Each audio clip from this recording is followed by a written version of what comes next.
Hello, you wonderful people, and welcome to another episode of Super-Fanta-Fi. This being a show where we talk about TV shows of the supernatural, fantasy, and or science fictional genre. For today's episode, I'm going to talk about the latest episode of Chapelwaite. A lot of really interesting things went down in this episode, so let's break it down. So, because of Loa, Jacob and the others have won, and now everyone at Chapelwaite's like, so what do we do next? Like, we have to go to Jerusalem's lot to stop them, but we're outmatched. I mean, granted, it's daytime, so we could go through the vampires, but to get through the vampires, almost like I have to get through the people there, but it's like, there's too many, like, so we're going to need some other means. We'd have to go to, town and basically get everyone on our side. It's like, but to get them on our side, they won't believe our words, especially because Charles is a pariah and so is Martin, so definitely no one's going to listen. So that was kind of my point in the previous episode. So it's like, who are you going to turn to in this situation? It's like, well, if they're not going to believe our words, they just have to see it with their own eyes. So they want to use Mary. They want to parade her around as the one to be like, right, look at this, and seeing is believing. But George doesn't want to do it. And I did forget, like, and now it makes sense why George is kind of doubling down so much, because he already feels so bad, because he's like, because Mary has to remind him, it's like, oh, you killed me. Oh, you think I didn't remember that? It's like, yeah, that's why he's being so overprotective of Mary. It's like, she would have never become this if he hadn't killed her. Granted, he didn't know the rules of this whole situation.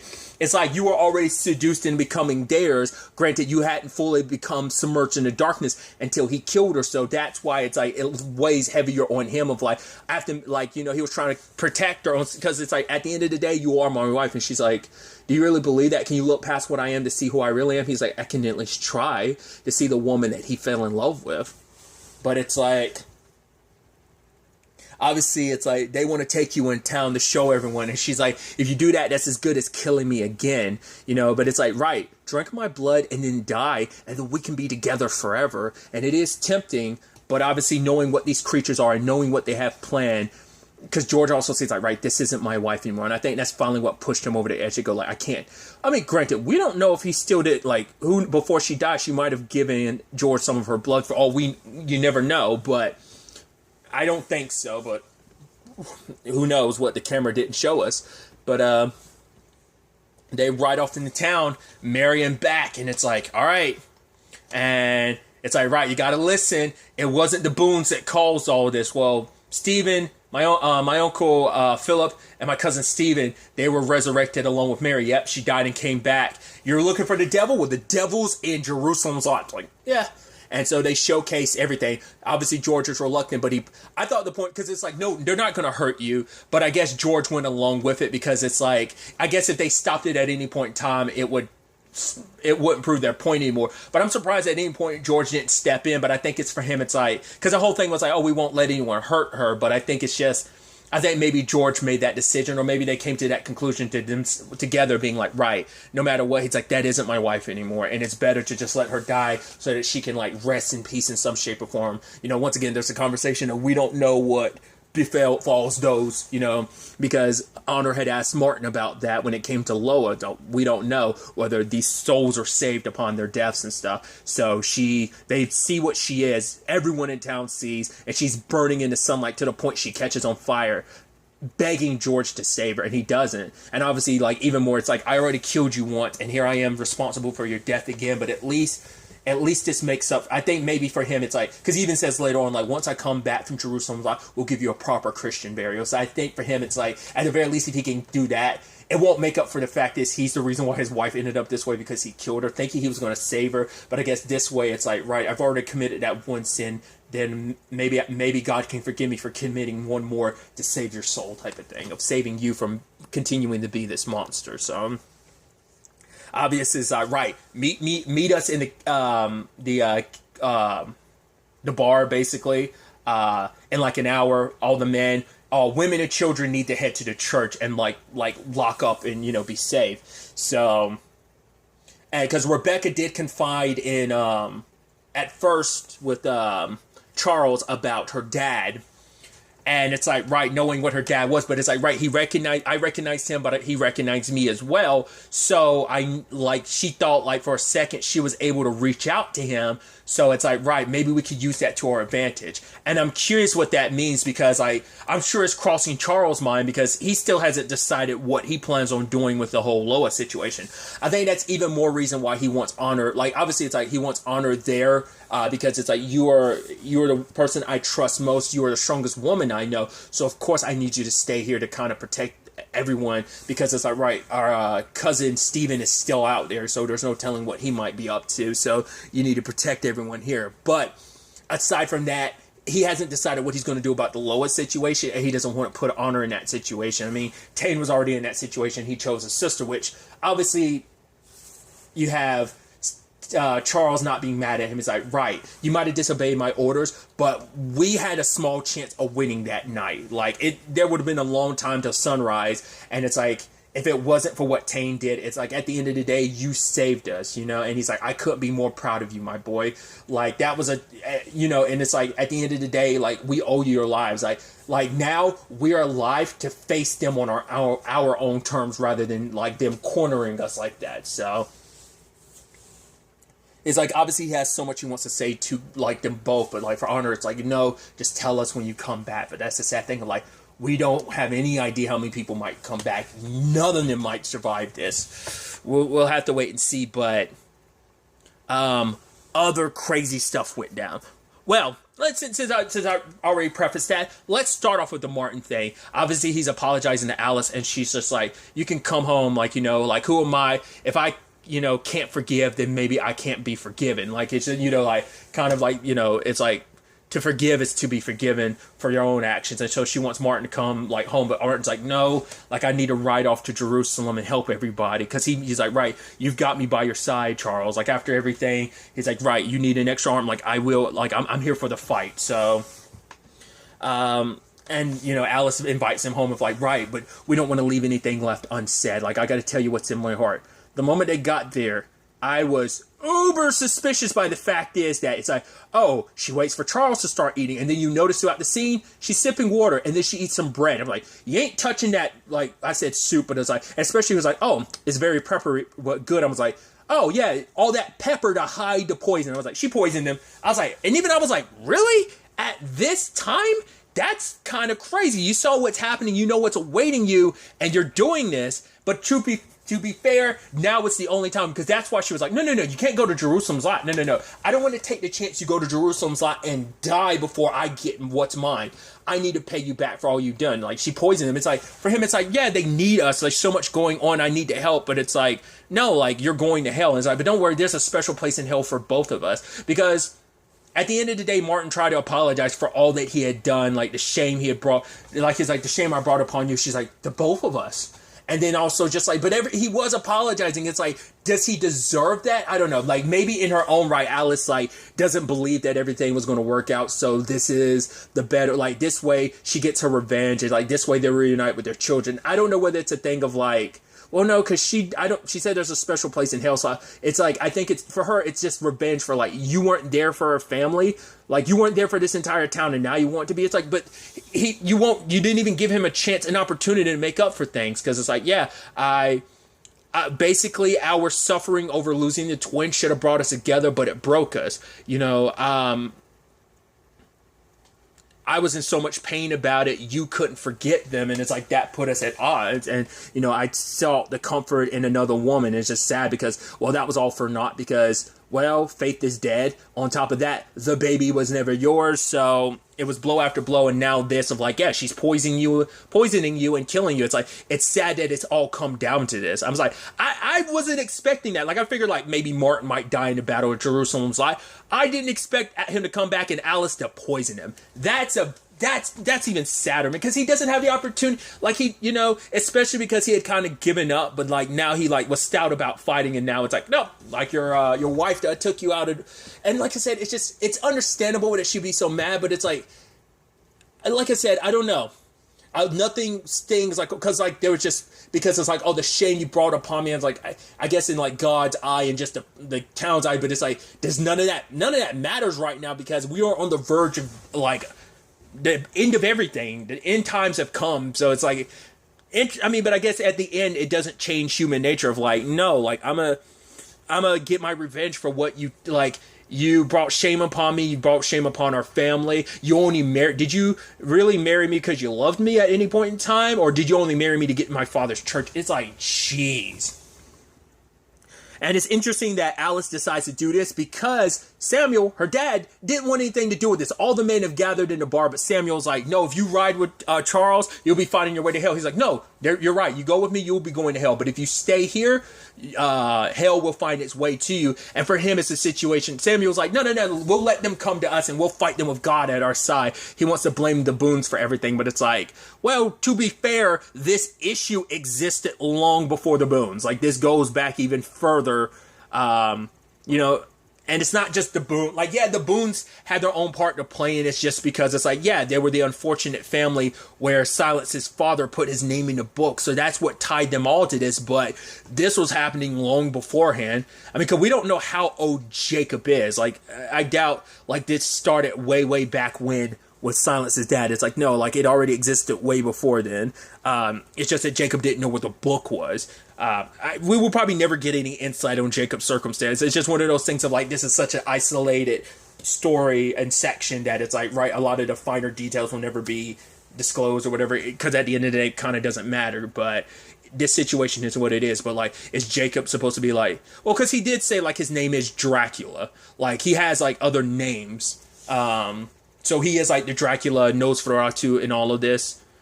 I think he did. Now listen, am I making it up? I think he did call himself Dracula, didn't he? Regardless, so it's like he is like the ancient one. He is the one be all, and it seems like all the vampires are here in, well, Preacher's Corner, but more specifically Jerusalem's Lot. So it doesn't seem like there's any else out there in the world. Once again, I drew parallels to like, oh yeah, some other show I don't want to spoil. It's just interesting, like, interesting parallels. If you know what I'm referencing, you know what I'm referencing, but it's like it's just interesting timing for some of these things to kind of be happening at the same time, because it was something I was like, oh, I didn't know that was going to be a vampire story. Oh, this is a vampire story. So if you get what I'm saying, well, I can leave it at, I don't want to spoil what it may be, because it's an interesting development in the thing I'm thinking of, but regardless. But despite everything, like, all the other men decide, like, no, we're going to help out Charles, and we're going to rock. Even that guy, Daniel, he's like, no, you're on your own, Samuel, because despite him and Charles' issues, knowing, like, what's at stake here, it's like, right, I'm going to ride out and defeat these monsters, because it isn't just about me anymore. This is about everyone. I mean, we're trying to save the world before it's plunged in eternal darkness, so... Sadly, Charles had to come upon the scene. I was hoping that maybe he'd be able to get to Martin beforehand, but it's like, nope, by the time Charles get there, because the poison probably would have already killed him, but she was shoveling more in his mouth. Who knows if that just added more to it, or was he, there was no saving him. But by the time Charles gets there, Martin's already dead, and so is Alice. And it seems like Samuel found them. And Samuel's like, this is all on you. It's like the Boone's fault. It's like, how is this my fault? Because I came to this town, like, once again, but it's still like, it's like, oh, this is all because of the Boone's evil curse and stuff like that. But it's like, that Charles coming to town has nothing to do with Martin's affair. Like, once again, all of this would have potentially happened anyway. It's just maybe things got expedited. Like, it's just that the Boones just happened to play their own role in setting everything. It's like, truth be told, is like, Charles would have never come here if, but then it always kind of goes back to like, right, this could have all ended if George hadn't saved Philip and Robert all those years ago. Like, he made sure Charles knew that last episode. So it's like, yeah, it all kind of stems from that, but it's just sad. And just at the end, Samuel being like, no, like, he's like, right, this is just more than like the bad blood between our families. And he kills himself. Like, that family line ends there. Like, the twins are gone, they have no more children. So it's just a sad tragedy that it all came out that way. And I guess almost in a weird way, it's almost befitting, just because, like, in particular, Alice and Samuel always looked at themselves as better than looked down upon anyone for their indiscretions and stuff like that. Once again, it's not just them, it's the time frame. So like, everything with Martin would have, and the Boones being cursed like they were, that's a whole thing in itself. But it's just depressing, uber depressing that story played out like that. And it's like, oh, what about Minister Burroughs? And, you know, Charles is telling, just telling Abel, like, he won't be joining us. It's like, yeah, like, how many people actually know him and what tragedy went down there? But Charles is like, honestly, we don't have time to grieve. We can grieve after we stop this because there's just too much at stake right now. There's too much at play.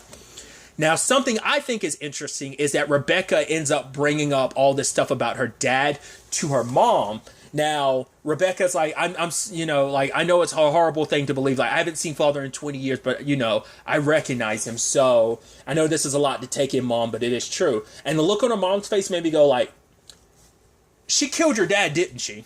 She killed your dad some years ago, and he had vampire blood in his system, and he ended up coming back to life. I feel like typically, like, if you become a creature of the night, said creature of night that's trying to turn you would, I would assume, turn you immediately. Like, I don't think they leave you. Well, like Philip and Mary, like Philip got interrupted, you know, after Mary fed on him, so he never had a chance to fully let the transformation take place. Didn't have to worry about it. George kind of, you know, finished the next step of the process for him. But so I also proved my well, like I said, we still don't know if George has vampire blood, like a final gift from Mary or not. I don't think so, but we'll see. I'm just thinking it's something we got to keep in our back of our minds. Maybe that's even more why it hit him, because it's like, right, he was planning to go off to Jerusalem, kill all of them, die, and come back and be together with her forever, and then maybe they die together. I don't know. I'm still weary of that. I get the feeling like the shoe's going to drop in the next episode about that, but I mean, like I said, could be completely wrong. But I just get the feeling like just that look on, well, because it's like, right, your only daughter is running out there and you're scared, but part of me is just like, is it because you're hiding something? I expected, because it almost felt like she was going to tell Rebecca something that Rebecca didn't know. It's like, right, because she was like, yeah, you have the right to know the truth. And it's like, it seems like it definitely seemed like she's been hiding something for a while, but I think that's what it is. I think she killed him, like the reason why he never went back home to his new wife, because his wife, like, Rebecca's mom already knew he came back to town, and she probably, like, while he was doing business with old Jacob and Boone's situation, she probably met him and was like, wait, I can't believe you're here. Oh, and he's probably said something that set her off and she killed him, but now he's back as a vampire. So, like, her mom probably already knew for a while, but I don't know. Like, because remember, Rebecca did bring up that to her about, like, oh yeah, dad was here doing business with Jacob or whatever, like 2 years ago. Not Jacob. Well, yeah, with Jacob and the Boones, like 2 years ago. And she looked like she wasn't too surprised by the news. And I'm like, there's definitely something there. So we'll have to wait and see. But kind of on the flip side of, you know, what's happening in Jerusalem's Lot, we have, you know, we had Jacob returning with Loa, and it's like, oh, everyone bowed down to Loa because she's the one that was able to do what all of you failed to do. And the main woman amongst the promise, because I think even if you check it out on, like, because I looked up the cast at one point in time, that actress her character doesn't have a name because she doesn't actually have a name. And I guess that's supposed to be the point of, like, you lost who you are. It's like, no, I'm part of the promise. I'm just someone, like, I'm just a woman with no name. Like, you know, so not unless there actually is, like, a canonical name that, but what I saw, like, everyone, like, the cast and everyone had their names except for her. But regardless, she didn't bow down to Loa because I think amongst all the promise, it's like, Faith was kind of one of Jacob's favorite toys, but I think for her, it's like, no, I'm one of his special acolytes. So it's like, I'm not going to bow down to some child, I'll bow down to you, but, like, you know, because Loa has, and is everything that she wants. It's like, I want to be one of you. I also want, like, Jacob's favor. It's even interesting because later on, Loa gets sent to feed on her, which she's like, yeah, like, I'll be able to, like, moment I become a vampire, I'll go and, I'll rule. I'll get revenge on everyone that ever hurt me, abused me, because she's like, I'm an angry woman, and she saw that same anger inside of Loa. Because Loa, at the end of the day, it's like, right, I did what I promised, but, you know, what are you going, because she didn't fully know what Jacob had planned, but it does seem like she made a bargain. To save her family, she will give Jacob, you know, the book. Jacob did let her family live just as he agreed. But it's like, right, what about my brother and sister? Now, she doesn't seem too concerned about her dad because it's like her dad already had his chance. And I think she has such deep-seated rage towards him that it's like, oh, like, who hurt you? And is what the lady was asking. And it's like, what? Because she's like, she sees a kindred spirit in her, in Loa, in like in herself of like, right, someone who's so angry at someone, and a person who's got all her fury and anger is her father. So she wasn't too worried about her father, but she wanted to make sure her brother and sister were safe. Saving Charles was just a byproduct of like, it's still, regardless of anything, there's still that attachment of like, you're my dad. So like Rebecca's trying to reach out to her father. We'll see how the whole thing plays out with Loa, but maybe Charles will be able to reach out to her. Might not be able to, just because of how angry she is at him. So, but they proceed to turn, because it's not just the vampires and the regular humans anymore, because now they're making sure all of the promise get turned into vampires. You know, they all drink the blood, and then they end up getting killed so they can come back. So there's even more vampires to deal with, and the whole point is to strike now while the sun is out. But Jacob starts casting a spell, and you know the point is to get the moon eclipse. So once again, they brought it up about like, right, how we deal with these things. You cut off their head. Killing them normal means won't be possible. I ran Philip through. Also let people know about how, right, you have to drink their blood, die, and you come back as one of them. And the doctor's like, right, but Philip was bleeding, right? Go for the heart, which is a traditional vampire thing. Usually a stake to the heart, but destroy the heart, because if they have to drink blood, that means there's still like blood pumping through them. So some tips to keep in mind as they prepare to ride off to the battle. Like, obviously, it all comes down to this. The next episode, we see how this all plays out. It is the season finale, but I do believe it's also the series finale, because I believe this is a mini-series, even if it wasn't initially planned as one. Like, I think it was. I think it actually is just a full-blown miniseries, but also, like, the fact is that the nature of this story seems like a one-off. Plus, it's based off of a short story from Stephen King, so it just seems like, yeah, this definitely seems like a one-off thing. So it all ends next episode, and it's going to be so interesting to see how it ends.